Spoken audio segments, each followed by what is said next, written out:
ഞങ്ങളും ക്രൂശിക്കപ്പെട്ട ക്രിസ്തുവിനെ പ്രസംഗിക്കുന്നു. ലൂക്കോസിന്റെ സുവിശേഷം 19 അധ്യായം 41 വാക്യം നമുക്ക് വായിച്ചു കേൾക്കാം. അവൻ നഗരത്തിനെ സമീപിച്ചപ്പോൾ അതിനെ കണ്ട് അതിനെക്കുറിച്ച് കരഞ്ഞു. ഈ നാളിൽ നിന്റെ സമാധാനത്തിനുള്ളത് നീയും അറിഞ്ഞുവെങ്കിൽ കൊള്ളായിരുന്നു. ഇപ്പോഴോ അത് നിന്റെ കണ്ണിന് മറഞ്ഞിരിക്കുന്നു. നിന്റെ സന്ദർശനകാലം നീ അറിയാത്തതുകൊണ്ട് നിന്റെ ശത്രുക്കൾ നിനക്ക് ചുറ്റും വാടകോരി നിന്നെ വളഞ്ഞ് നാലു പുറത്തും ഞെരുക്കി നിന്നെയും നിന്നിലുള്ള നിന്റെ മക്കളെയും നിലത്ത് തള്ളിയിട്ട് നിങ്ങൾ കല്ലിന്മേൽ കല്ല് ശേഷിപ്പിക്കാതിരിക്കുന്ന കാലം നിനക്ക് വരും. ദൈവത്തിന് സ്തോത്രം. കർത്താവ് ഓശാന പെരുന്നാൾ ദിവസം കഴുതക്കുട്ടിമേൽ വാഹനമേറി യെരൂശലേം ദേവാലയത്തിലേക്ക് പോവുകയായിരുന്നു. കുട്ടികൾ ആർത്തു വിളിക്കുന്നു, വഴിയിൽ വസ്ത്രം വിരിച്ചിരിക്കുന്നു, സൈത്തിൻ കൊമ്പുകൾ വെട്ടി കൊമ്പുകൾ ഉയർത്തിപ്പിടിച്ചുകൊണ്ടും ചില്ലകൾ താഴെയിട്ടുകൊണ്ടും ജനം ആർപ്പോടെ കർത്താവിനെ അനുഗമിക്കുന്നു. കർത്താവിൻ്റെ പ്രിയപ്പെട്ട ശിഷ്യന്മാർ അത്ഭുതത്തോടെ കർത്താവിൻ്റെ കൂടെ തന്നെ സഞ്ചരിക്കുന്നു. കർത്താവ് ഒരു രാജാധിരാജനെ പോലെ യെരൂശലേം ദേവാലയത്തിലേക്ക് എഴുന്നള്ളുന്നു.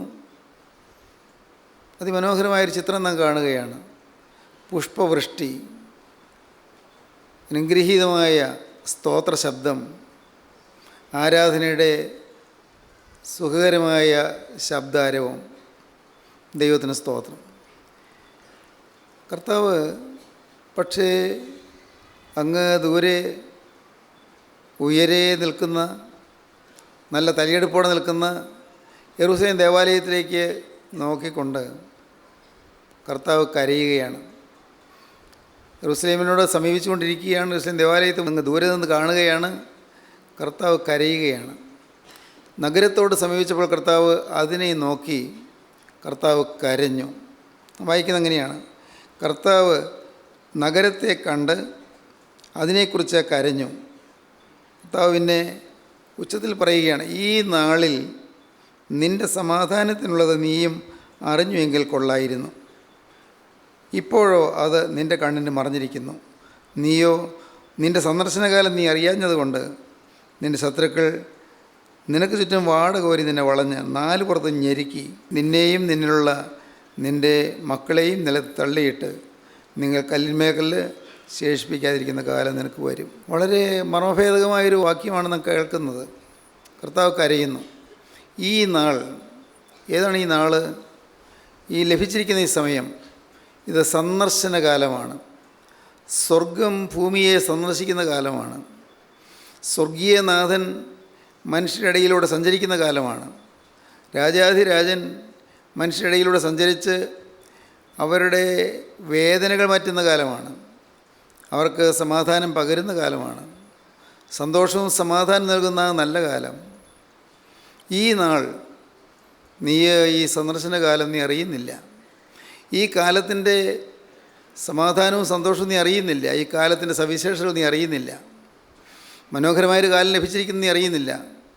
അല്ലയോ യെരൂശലേമേ, നീ ഇതറിയുന്നില്ല. യെരൂശലേം ദേവാലയം അറിയുന്നില്ല, ദേവാലയത്തിലുള്ളവരറിയുന്നില്ല, ദേവാലയത്തിലുള്ള മഹാപുരോഹിതന്മാർ അറിയുന്നില്ല, ദേവാലയത്തിലെ ശാസ്ത്രികളും പരീശന്മാരും അറിയുന്നില്ല, രാഷ്ട്രീയ പാരമ്പര്യമുള്ള സദൂക്യരറിയുന്നില്ല, എരിവുകാരറിയുന്നില്ല. ആ സമൂഹത്തിന് അജ്ഞാതമായിരിക്കുന്ന, അറിവില്ലാതിരിക്കുന്ന ഒരു കാര്യം സന്ദർശനകാലം. ഇന്നും ആ സന്ദർശനകാലം നമ്മെ എതിരേൽക്കുകയാണ്. നീതിയും സമാധാനം നമ്മെ എതിരേൽക്കുകയാണ്. കർത്താവായ യേശുക്രിസ്തു നമ്മുടെ ഇടയിലൂടെ സഞ്ചരിക്കുകയാണ്.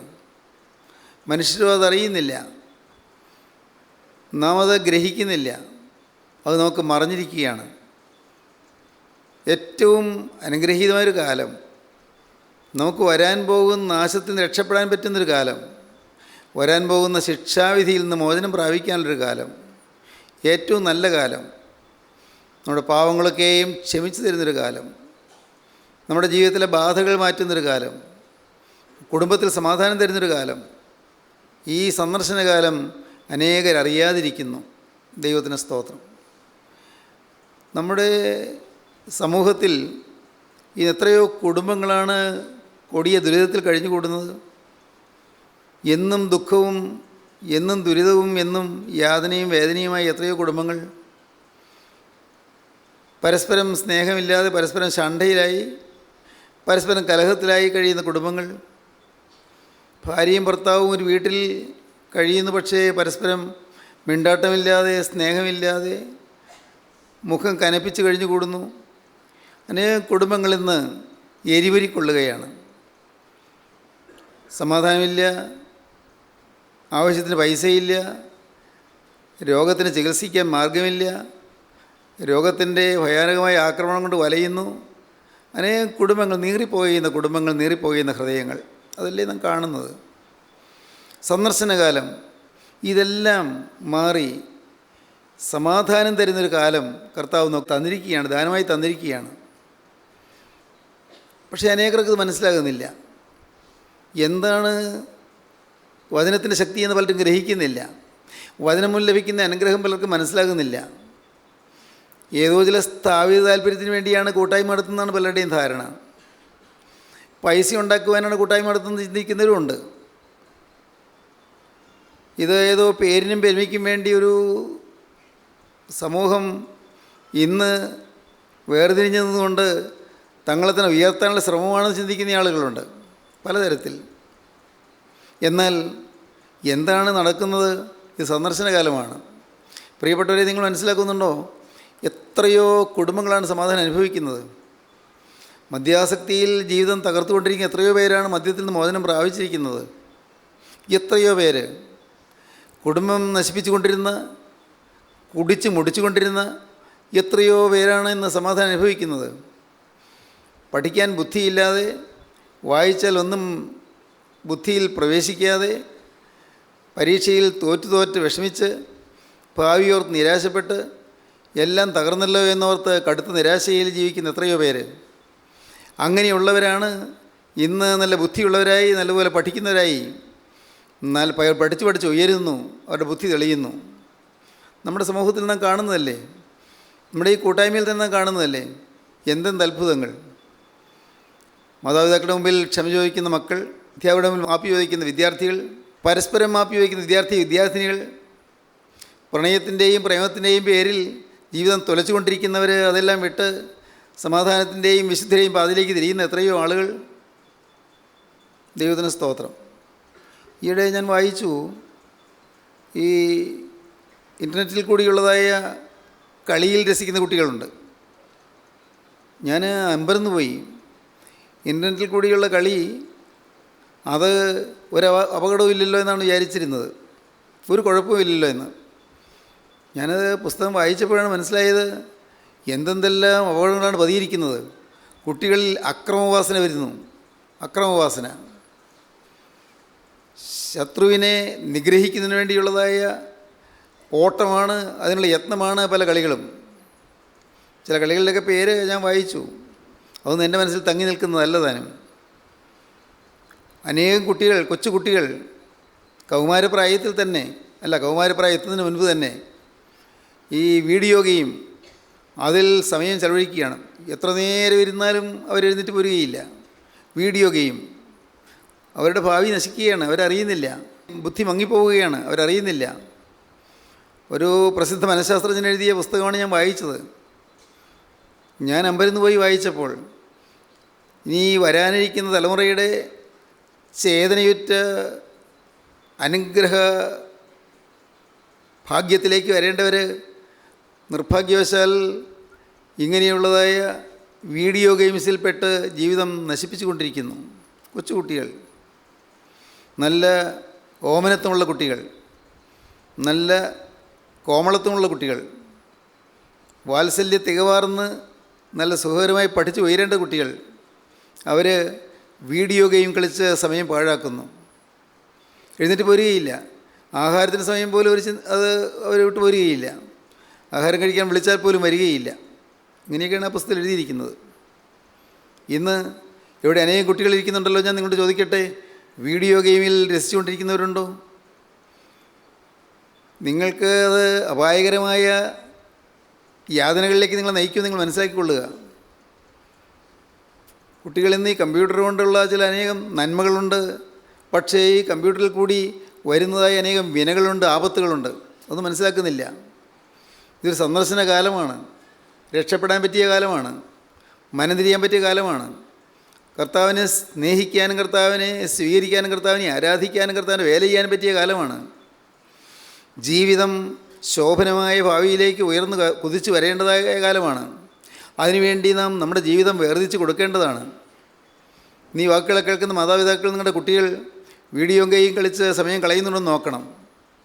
അവർ ഇൻ്റർനെറ്റിൽ കടന്ന് കാണുന്ന ചിത്രങ്ങൾ എന്തെല്ലാമാണെന്ന് നിങ്ങൾ നോക്കണം, നിങ്ങൾ പരിശോധിക്കണം. ആ ചിത്രങ്ങൾ എന്തെല്ലാമാണ്, ഏതെല്ലാം പടങ്ങളാണ് അവർ കണ്ടുകൊണ്ടിരിക്കുന്നത്. അതിൽ കൂടി വരുന്നതായ അശുദ്ധിയും അതിൽ കൂടി വരുന്നതായ വ്യഭിചാര ആസക്തിയും എല്ലാം ചെറുപ്രായത്തിൽ തന്നെ കടന്നുകൂടുകയാണ്. എന്തെല്ലാം അപകടങ്ങൾ! പ്രിയപ്പെട്ടവരെ, ഞാൻ ഇന്ന് ആ പുസ്തകം വായിച്ച് കുറച്ച് നേരം അമ്പരന്ന് ഇരുന്നു പോയി. എൻ്റെ കർത്താവ്, ഇതൊക്കെയാണല്ലോ സംഭവിക്കുന്നത്, ആരും അറിയുന്നില്ലല്ലോ. മാതാപിതാക്കൾക്ക് ഇത് നോക്കാൻ നേരമില്ല, മാതാപിതാക്കൾക്ക് മക്കളെക്കുറിച്ച് ചിന്തിക്കാൻ നേരമില്ല, മക്കളുടെ ഭാവി നശിക്കുന്നതിനെക്കുറിച്ച് അവർക്ക് ചിന്താവിഷയമല്ല. അവരെങ്ങനെയും പഠിച്ച് പൊയ്ക്കൊള്ളുന്നതാണ് വിചാരം. അങ്ങനെ വിചാരിച്ചുകൊണ്ട് മക്കൾ നശിക്കുന്നത് കാണാതിരിക്കുന്നു. അതുകൊണ്ട് പ്രിയപ്പെട്ടവരെ, സന്ദർശനകാലം നമുക്ക് ലഭിച്ചിരിക്കുകയാണ്. നമുക്ക് ചിന്തിക്കാനുള്ള വക കർത്താവ് തരികയാണ്. എങ്ങനെയാണ് പെരുമാറേണ്ടത്, എങ്ങനെയാണ് സംസാരിക്കേണ്ടത്, ഏതാണ് മാന്യത, ഏതാണ് അഭിമാനകരമായ പെരുമാറ്റം എന്നെല്ലാം കർത്താവ് നമുക്ക് പഠിപ്പിച്ച് തരുന്നുണ്ട്, എല്ലാം പറഞ്ഞു തരുന്നുണ്ട്. ഈ കൂട്ടായ്മയിൽ മുടങ്ങാതെ വരുന്ന കുട്ടികൾക്ക് ആവശ്യമുള്ള വിഭവങ്ങളെല്ലാം കർത്താവ് തരുന്നുണ്ട്. പല കുട്ടികളത് സ്വീകരിക്കുന്നില്ല എന്നുള്ളതാണ് സങ്കടം. അവർ അത് സ്വീകരിക്കത്തക്കവണ്ണം മാതാപിതാക്കളൊരു മാതൃകയായി നിൽക്കുന്നില്ല എന്നുള്ള സങ്കടത്തോടെ ഓർക്കേണ്ടിയിരിക്കുന്നു. മാതാപിതാക്കൾ മാതൃകയായിരിക്കണം. മാതാപിതാക്കൾക്ക് ഇല്ലാത്ത ആത്മീയം കുട്ടികൾക്ക് കൊടുക്കാൻ പറ്റുകയില്ല. അമ്മയ്ക്കും അപ്പനും ഇല്ലാത്ത ആത്മീയം മക്കൾക്ക് കൊടുക്കാൻ ശ്രമിച്ചാൽ കിട്ടുകയില്ല. അമ്മയും അപ്പനും പ്രാർത്ഥിക്കുന്നവരായിരിക്കണം. അമ്മയും അപ്പനും ഈ അപായങ്ങളെക്കുറിച്ച് മനസ്സിൽ അറിവുള്ളവരായിരിക്കണം. വരാൻ സാധ്യതയുള്ളതായ അപകടങ്ങളെക്കുറിച്ച് മുൻകൂട്ടി ധാരണയുള്ളവരായിരിക്കണം. അതുകൊണ്ട് മക്കളെ ആ രീതിയിൽ നല്ല ബുദ്ധിപൂർവ്വം വഴി നടത്തേണ്ടവരാണ്. അധ്യാപകർക്ക് ഒരു നല്ല പങ്കുണ്ടെന്ന് എനിക്കറിയാം. അധ്യാപകർക്കും പങ്കുണ്ട്. പഴയകാലത്തുള്ള അധ്യാപകരെ പോലല്ല ഇന്ന്. പഴയകാലത്ത് ഇൻ്റർനെറ്റോ അല്ലെങ്കിൽ അതുപോലുള്ളതായ വീഡിയോ ഗെയിംസൊന്നും ഇല്ല. ഈ പഴയകാലത്ത് ഫേസ്ബുക്കും യൂട്യൂബും ഇതൊന്നും പഴയകാലത്തില്ല. ഇന്ന് പ്രായമായ എന്നെപ്പോലുള്ള ആളുകൾക്ക് അതിനെക്കുറിച്ചൊന്നും ആധികാരികയോട് പറയാനോട്ട് അറിയാനും പാടില്ല. പക്ഷേ അതിൽ ചില നന്മകളൊക്കെ കണ്ടുവന്ന് വന്നേക്കാം, ഇല്ലെന്ന് ഞാൻ പറയുന്നില്ല. ചില സൗകര്യങ്ങളുണ്ടായിരിക്കാം. കമ്പ്യൂട്ടറിൻ്റെ സഹായം കൂടാതെ വിദ്യാഭ്യാസം മുന്നോട്ട് കൊണ്ടുപോകാൻ പറ്റാത്ത സ്ഥിതിയാണ്. കമ്പ്യൂട്ടർ വേണമെന്നാണ് ഞാൻ പറയുന്നത്. പക്ഷേ അത് അരുതാത്തിന് ഉപയോഗിച്ച് പോകരുത്. ഇവിടെ ഇരിക്കുന്ന കുട്ടികളോട് ഞാൻ സ്നേഹത്തോടെ പറയട്ടെ, നിങ്ങളുടെ കമ്പ്യൂട്ടർ ഉപയോഗിക്കുന്നത് അത്യാവശ്യത്തിന് ഉപയോഗിക്കാം, തീർച്ചയായിട്ടും ഉപയോഗിക്കാം. അല്ലാതെ നിങ്ങളുടെ വിലയേറിയ സമയം പാഴാക്കാൻ കമ്പ്യൂട്ടർ ഉപയോഗിക്കരുത്.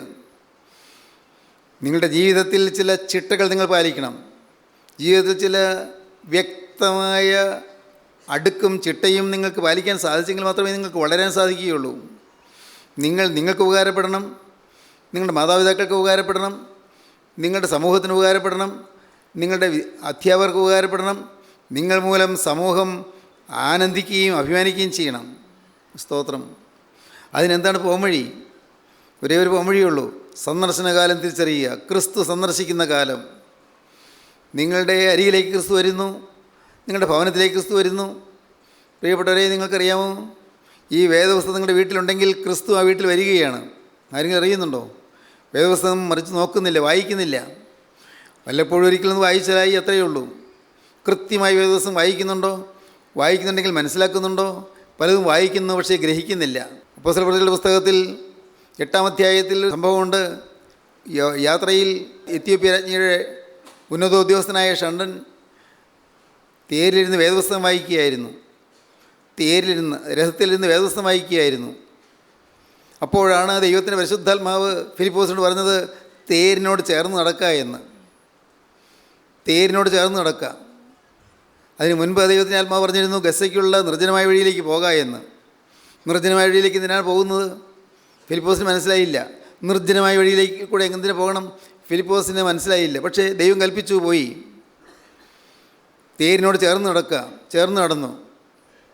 അപ്പോഴാണ് ഈ ഷണ്ടൻ വേദപുസ്തകം വായിക്കുന്നു, യെശയ്യാപ്രവചനത്തിൻ്റെ പുസ്തകം വായിക്കുന്നു. ഫിലിപ്പോസ് ചോദിച്ചു, നീ വായിക്കുന്നത് ഗ്രഹിക്കുന്നുവോ? വായിക്കുന്നത് ഗ്രഹിക്കുന്നുവോ? അനേകരും വായിക്കുന്നത് ഗ്രഹിക്കുന്നില്ല. ഷണ്ടൻ ഉന്നത ഉദ്യോഗസ്ഥനാണ്, ഏറ്റവും ഉയർന്ന ജീവിത നിലവാരമുള്ള മനുഷ്യനാണ്, വിദ്യാഭ്യാസമുള്ള മനുഷ്യനാണ്. പക്ഷേ വേദപുസ്തകം വായിച്ചിട്ട് ഗ്രഹിക്കാൻ പറ്റുന്നില്ല. ഗ്രഹിക്കാൻ പറ്റുന്നില്ലെങ്കിലും വായിക്കുകയായിരുന്നല്ലോ, നന്നായി. അതുകൊണ്ടാണല്ലോ ഫിലിപ്പോസ് ചോദിച്ചത്, നീ വായിക്കുന്നത് ഗ്രഹിക്കുന്നുവോ എന്ന്. നീ വായിക്കുന്നത് ഗ്രഹിക്കുന്നുവോ? ഇന്ന് അനേകരും വായിക്കുന്നുണ്ട്, പക്ഷേ ഗ്രഹിക്കുന്നില്ല. ബൈബിൾ വായിക്കണം, ബൈബിൾ ഗ്രഹിക്കണം. എന്താണ് ഈ വേദപുസ്തകത്തിൽ പറയുന്നത്? ഇത് ജീവൻ്റെ വചനമാണ്, ഇത് ആത്മാവിൻ്റെ ശബ്ദമാണ്, ആത്മാവിൻ്റെ അരുളപ്പാടാണ്. നിത്യനായ ദൈവമനുഷ്യനോട് സംസാരിക്കുന്നതാണ്. പാപിയായ മനുഷ്യനെ വീണ്ടെടുക്കാനുള്ള ദൈവത്തിൻ്റെ അത്യധ്വാനമാണ് ഈ ബൈബിൾ കാണുന്നത്. ഓരോരുത്തരെയും അവരുടെ തനി നിറത്തിൽ ദൈവം ഇവിടെ വെളിപ്പെടുത്തി തന്നിരിക്കുകയാണ്. ഓരോരുത്തരുടെയും പാകപ്പിഴകളും പാപങ്ങളും എല്ലാം ചൂണ്ടിക്കാണിച്ചുകൊണ്ട് തന്നെ ഓരോരുത്തരുടെയും തനി നിറത്തിൽ ദൈവാത്മാവ് ഓരോ കഥാപാത്രങ്ങളെയും കാണിച്ചു തരികയാണ്. ദൈവത്തിന് സ്തോത്രം. നമുക്ക് പാഠങ്ങൾ കിട്ടുകയാണ്. എന്നാൽ ഇന്ന് ഇതൊന്നും വായിക്കാനോ പഠിക്കാനോ ആളുകൾക്ക് നേരമില്ല. ദൈവത്തിന് സ്തോത്രം. നമ്മുടെ വിശുദ്ധ കുർബാനയിൽ നിങ്ങൾക്കറിയാമല്ലോ, പള്ളിയുടെ വടക്കേ നടയിൽ നിന്ന് സ്ലിഹ വായിക്കുന്നത് അപ്പോസ്തലപ്രവൃത്തികളുടെ പുസ്തകത്തിൽ നിന്നും പൊതു ലേഖനങ്ങളിൽ നിന്നുമാകുന്നു. തെക്കേ നടയിൽ നിന്ന് അപ്പോസ്തലനായ പൗലോസ് സ്ലീഹായുടെ ലേഖനങ്ങളിൽ നിന്ന് വായിക്കുന്നു. അതുകൊണ്ടാണ് അതിനു മുൻപ് പൗലോസ് സ്ലീഹ ധന്യൻ ചൊൽ കേട്ടേൻ ഇത് ഏവം. ധന്യനായ പൗലോസ് സ്ലീഹായുടെ ചൊല്ല് ഏവം ഇത് ഞാൻ കേട്ടു. ധന്യനായ പൗലോസ് സ്ലീഹായുടെ ശബ്ദം ഞാൻ കേട്ടു, പറഞ്ഞ് അരുളപ്പാട് ഞാൻ കേട്ടു. എന്നിട്ട് പൗലോസ് സ്ലീഹായുടെ ലേഖനത്തിലാണ് വായിക്കുന്നത്. ദൈവത്തിന് സ്തോത്രം. വേദപുസ്തകത്തിന് അത്ഭുത പ്രാധാന്യം, തിരുവചനത്തിൽ ഉള്ള വചനത്തിനുള്ളതായ പ്രാധാന്യം നാം കാണുന്നുണ്ട്. നമ്മുടെ വിശുദ്ധ ആരാധനയിൽ, നമ്മുടെ ശുശ്രൂഷകളിൽ, നമ്മുടെ ഓരോ പ്രാർത്ഥനകളിലും, നമ്മുടെ കൂദാശകളിൽ എല്ലാം വേദപുസ്തകത്തിന് അത്ഭുതകരമായ സ്വാധീനമുണ്ട്. അത്ഭുതകരമായ പ്രാധാന്യം കൊടുത്തിട്ടുണ്ട്. അങ്ങനെയാണ് പിതാക്കന്മാർ വിഭാവനം ചെയ്തിട്ടുള്ളത്. അതിനുശേഷം മറുപുഹാകൾ ശബ്ദിക്കുമ്പോൾ, അപ്പോൾ മണികൾ കിലുങ്ങുമ്പോൾ, മെഴുകുതിരികൾ കത്തിച്ചുപിടിച്ചുകൊണ്ട് ശുശ്രൂഷക്കാർ നിരനിരന്ന് നിൽക്കുമ്പോൾ, അപ്പോഴിതാ പട്ടക്കാരൻ സ്ഥാനചിഹ്നങ്ങളണിഞ്ഞ വിശുദ്ധ വസ്ത്രാലങ്കാരത്തോടെ ഏറ്റവും ആഡംബരസമന്വിതനായി തിരികെ പടിഞ്ഞാറോട്ട് വന്ന് അവിടെ തിരുമേശയെങ്കിൽ നിന്നുകൊണ്ട് പട്ടക്കാരൻ വേദസുമർത്തി കർത്താവിൻ്റെ സുവിശേഷം വായിക്കുന്നു. ദൈവത്തിന് സ്തോത്രം. എത്ര ഭയഭക്തിയോടെയാണ് വേദപുസ്തകത്തെ അന്ന് സഭയുടെ പിതാക്കന്മാർ കണ്ടിരുന്നത്. ഇന്നോ വേദപുസ്തകത്തിന് സ്ഥാനമില്ല. വേദപുസ്തകം വെച്ചുകൊണ്ട് പ്രസംഗിക്കുന്ന പ്രസംഗങ്ങൾക്കും ഒരു വിലയുമില്ല. പലതും, എല്ലാം അല്ലായിരിക്കും, പലതും ഇന്ന് വേദപുസ്തകം എന്ന് പറയുവാൻ പോലും അറിയാത്തവരാണ് പറയുന്നത്. ഇന്ന് വേദപുസ്തകം എന്താണെന്ന് അറിയാത്തവരാണ് പറയുന്നത്. പ്രിയപ്പെട്ടവരെ, ഇന്നത്തെ സ്ഥിതിയിൽ ദൈവം നമുക്ക് തന്നിരിക്കുന്ന മഹാഭാഗ്യം, ഒരു സന്ദർശനകാലം നമുക്ക് വേണ്ടി ഒരുക്കി വച്ചിരിക്കുന്നു. നമുക്ക് വേണമെങ്കിൽ തിരിയാം, തിരിഞ്ഞാൽ നമുക്ക് മാനസാന്തരപ്പെടാം. ഇന്ന് സുപ്രസാദകാലം, ഇന്ന് രക്ഷാ ദിവസം. പഴയ കാലത്ത് നോഹയുടെ കാലത്ത് എന്താണ് ഉണ്ടായത് നിങ്ങൾക്കറിയാമല്ലോ. നോഹയുടെ കാലത്ത് സുപ്രസാദകാലം ലഭിച്ചു, രക്ഷാ ദിവസം ലഭിച്ചു, അനുഗ്രഹീതമായൊരു കാലയളവ് ലഭിച്ചു. ആർക്കും വന്ന് പെട്ടകത്തിൽ കയറാവുന്നൊരു കാലമുണ്ടായിരുന്നു. ആർക്കും കയറാം. പെട്ടകം ഒരുക്കിയിട്ടുണ്ട്, പെട്ടകം പണിതിട്ടുണ്ട്, ദൈവത്തിൻ്റെ കൽപ്പനപ്രകാരം തന്നെ പെട്ടകം ഒരുക്കിയിട്ടുണ്ട്. ആർക്കും വന്ന് കയറാം. പക്ഷേ നിർഭാഗ്യവശാൽ മനുഷ്യർ കയറാൻ കൂട്ടാക്കിയില്ല. വൃദ്ധനായ ഒരു മനുഷ്യൻ നിന്നുകൊണ്ട് പറയുന്നു, വലിയ വിദ്യാഭ്യാസമോ വലിയ ആഡംബര പ്രൗഢിയോ ഒന്നും ഇല്ലാത്തൊരു സാധു മനുഷ്യൻ ലളിത വസ്ത്രം ധരിച്ച് നിന്നുകൊണ്ട് പറയുന്നു. താടിമീശകൾ തടവിക്കൊണ്ട് ആ പെട്ടകത്തിൻ്റെ വാതിൽക്കൽ നിന്നുകൊണ്ട് നോഹ പ്രസംഗിച്ചുകൊണ്ടേയിരുന്നു. നോഹ പറഞ്ഞുകൊണ്ടേയിരുന്നു, വരുവീൻ, കയറുവീൻ, രക്ഷപ്പെടുവീൻ, മഴ വരുന്നു, വലിയ പ്രളയം വരുന്നു. ആര് കേൾക്കാൻ? അതുവരെയും കണ്ടിട്ടില്ലാത്ത മഴയെക്കുറിച്ച് പറഞ്ഞപ്പോൾ ആരും ശ്രദ്ധിച്ചില്ല, ആരും വിശ്വസിച്ചില്ല. നോഹ പറഞ്ഞുകൊണ്ടേയിരുന്നു. ദൈവത്തിന് സ്തോത്രം. പ്രിയപ്പെട്ടവരെ, ഇന്നും വചനം തന്നുകൊണ്ടേയിരിക്കുകയാണ്. എന്നും വചനം കിട്ടുകയാണ്. നാം വാസ്തവത്തിൽ ഭാഗ്യശാലികളാണ്. പെട്ടകം ഇതാ ഒരുക്കി വച്ചിരിക്കുന്നു. പ്രിയപ്പെട്ടവരെ, കൂട്ടായ്മയല്ല പെട്ടകം. ദൈവത്തിന് സ്തോത്രം. പ്രാർത്ഥനായോഗമല്ല പെട്ടകം. പെട്ടകം ഏതാണ്? പെട്ടകം കർത്താവായ യേശുക്രിസ്തുവാണ്. യേശുക്രിസ്തുവിൻ്റെ തിരുരാവ് തുറന്നിരിക്കുന്നു. ഈ പെട്ടകം ഇതാ ഒരുക്കി വച്ചിരിക്കുന്നു. പെട്ടകം തുറന്നു വച്ചിരിക്കുന്നു. ആർക്കും ഓടി വന്ന് കയറാം, ആർക്കും പ്രവേശിക്കാം. കൂട്ടായ്മയിൽ സംബന്ധിച്ചു എന്നുള്ളത് കൊണ്ട് രക്ഷപ്പെടണമെന്നില്ല. കൂട്ടായ്മയിൽ വന്നു നിങ്ങൾ കൂട്ടായ്മയിൽ നിരന്തരം വരുന്നു എന്നുള്ളത് കൊണ്ട് രക്ഷപ്പെടണമെന്നില്ല. നിങ്ങൾ മുടങ്ങാതെ കൂട്ടായ്മയിൽ വന്ന് ആദ്യം മുതൽ അവസാനം വരെ സംബന്ധിക്കുന്നുള്ളതുകൊണ്ട് രക്ഷപ്പെടണമെന്നില്ല. എന്നാൽ നിങ്ങൾ ക്രിസ്തുവാകുന്ന പെട്ടകത്തിനുള്ളിൽ കയറണം. യേശുക്രിസ്തുവിനെ കാണണം. കർത്താവായ യേശുക്രിസ്തുവിനെ കാണണം. ക്രിസ്തുവിനെ വിശ്വസിക്കണം. എനിക്ക് വേണ്ടി പിളർക്കപ്പെട്ട ചങ്ക്, എനിക്ക് വേണ്ടി തുറക്കപ്പെട്ട തിരുവിലാവ്, എൻ്റെ പാവം വഹിക്കുവാൻ കുരിശിൽ വെച്ച രക്ഷകൻ, ഈ യേശുവിനെയാണ് കാണേണ്ടത്. നൂറ്റാണ്ടുകൾക്ക് മുമ്പ് നോഹ പണിത പെട്ടകത്തിൽ നടുവിലത്തെ തട്ടിൽ ഒരു വാതിലുണ്ടായിരുന്നു. അത് പുത്രൻ തമ്പുരാനെ കാണിക്കുന്നു. 3 തട്ടുകളുണ്ട്: പിതാവ്, പുത്രൻ, പരിശുദ്ധാത്മാവ്. പരിശുദ്ധാത്മാവ്, പുത്രൻ, പിതാവ്. പിതാവ്, പുത്രൻ, പരിശുദ്ധാത്മാവ്, ത്രിയേക ദൈവം. പെട്ടകം ത്രിയേക ദൈവത്തിൻ്റെ ഒരു മാതൃകയാണ്, ഒരു പ്രതിരൂപമാണ്, ഒരു പ്രതീകമാണ്. അതിൽ നടുവിലത്തെ തട്ടിലാണ് വാതിൽ. കർത്താവായ യേശു ക്രിസ്തുവാണ് വാതിൽ. യേശു ക്രിസ്തു, ഞാൻ വാതിലാകുന്നു, എന്നിലൂടെ കിടക്കുന്ന രക്ഷപ്പെടും. സ്തോത്രം. യേശു ക്രിസ്തുവിൻ്റെ തിരുവിലാവിൽ കൂടി നമുക്ക് ദൈവസ്നേഹത്തിൽ പ്രവേശിക്കാം. ദൈവസ്നേഹത്തിൻ്റെ തിരുഹൃദയത്തിലേക്ക് പ്രവേശിക്കാം. സ്തോത്രം. എൻ്റെ സഹോദരങ്ങളെ, നിങ്ങൾ കടന്നിട്ടുണ്ടോ? ആ ദിവ്യ സ്നേഹത്തിൽ നിങ്ങൾ പ്രവേശിച്ചിട്ടുണ്ടോ? ആ പരിശുദ്ധാത്മാവിൻ്റെ കൃപയിൽ നിങ്ങൾ ആനന്ദിച്ചിട്ടുണ്ടോ? കർത്താവിൻ്റെ കൃപയാൽ നിങ്ങൾ പൊതിയപ്പെട്ടിട്ടുണ്ടോ? കർത്താവിൻ്റെ കൃപ നിങ്ങളെ ആവരണം ചെയ്തിട്ടുണ്ടോ? ഈ പെട്ടകത്തിനുള്ളിലേക്ക് പ്രവേശിക്കുക. അതിനുള്ളിൽ കടന്നാൽ എല്ലാം സുരക്ഷിതമാണ്, അവിടെയെല്ലാം ഭദ്രമാണ്. അവിടെ പെട്ടകത്തിനുള്ളിൽ കടക്കുമ്പോൾ പുറത്തെ അനുഭവമല്ല. പുറത്താണെങ്കിൽ ചെന്നായും കുഞ്ഞാടും പരസ്പരം മത്സരിക്കും. പാവം കുഞ്ഞാട് ഓടും, ചെന്നായി ഓടിക്കും, ചെന്നായി കടിച്ചു കീറും. പുള്ളിപ്പുലിയും മാനും പരസ്പരം ഭിന്നതയിലാണ്. കൊന്നു തിന്നും, പുലി മാനിനെ തിന്നും. പ്രിയപ്പെട്ടവരെ, അവിടെ പെട്ടകത്തിന് പുറത്ത് വഴക്കുണ്ട്, പെട്ടകത്തിന് പുറത്ത് സ്ഥാപിത താല്പര്യമുണ്ട്, പെട്ടകത്തിന് പുറത്ത് വർഗീയ ചേരിതിരിവുകളുണ്ട്, വർഗീയ ചേരിതിരിവുകൾ. പെട്ടകത്തിന് പുറത്ത്. പെട്ടകത്തിനകത്ത് കടന്നാലോ അവിടെ കുഞ്ഞാടുമുണ്ട്, ചെന്നായുമുണ്ട്, പുള്ളിപ്പുലിയുമുണ്ട്, മാൻപേടയുമുണ്ട്, അവിടെ ജീവികളെല്ലാം ഉണ്ട്. ഒരു വഴക്കുമില്ല. ക്രിസ്തുവിൻ്റെ സ്നേഹത്തിൻ്റെ അത്യത്ഭുതകരമായ മണ്ഡലത്തിൽ പ്രവേശിച്ചാൽ അവിടെ പിന്നെ കക്ഷി തിരിവുകളില്ല, അവിടെ ചേരിതിരിവുകളില്ല, അവിടെ വർഗ വൈരുദ്ധ്യമില്ല, അവിടെ മതസ്പർദ്ധയില്ല. അവിടെ എല്ലാം ഒന്ന്, അവിടെ എല്ലാവരും ഒന്ന്. എല്ലാവരും ഒരു അപ്പൻ്റെ മക്കൾ. ദൈവത്തിന് സ്തോത്രം. എല്ലാവരും ഒരു അപ്പൻ്റെ മക്കൾ. അവിടെ സഭ മാറേണ്ട പ്രശ്നമില്ല, സമുദായം മാറേണ്ട പ്രശ്നമില്ല. നാം എല്ലാം ഒരു അപ്പൻ്റെ മക്കളായി കൂടിയിരിക്കുകയാണ്. ദൈവത്തിന് സ്തോത്രം. ദൈവത്തിൻ്റെ വലിയ നാമം മഹത്വപ്പെടട്ടെ. നോഹ വിളിച്ച് പറഞ്ഞുകൊണ്ടേയിരുന്നു. മൃഗങ്ങൾ വന്ന് കയറി. മനുഷ്യൻ കയറാൻ മടിച്ചു നിന്നു.